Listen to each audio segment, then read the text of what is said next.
bekuziwenwe namanje kusazwana futhi la Usuthu nasizakha izitha ngamabomu ziyakhela lezi zitha ngoba phela kuyasetshenzwa uthiwa nje usunyathela umuntu ekhoneni kodwa umhlangano engibe nawo izolo ubu naye uDlamini ubunaye uFohloza no GM wethu Mfukeng sahlala sobani nje sakhuluma saxoxebula sathi kungcono kube khona ushintsho kodwa at the same time kubela into ngesizulu ukuthiwa ngesizulu continuity uAyanda Dlamini abaza abadlali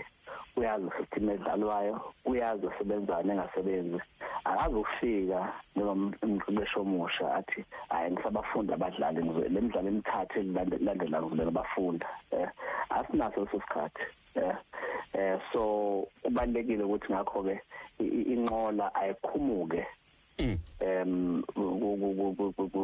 kusele so uFohloza belapha eceleni uDlamini anezithuba lokuthi ahole iqembu lemidlalo ewu6 elandelayo kuhamba kanjalo nje sakuhlonipha ukuthi yebo besenza ndawonye kodwa akusho ukuthi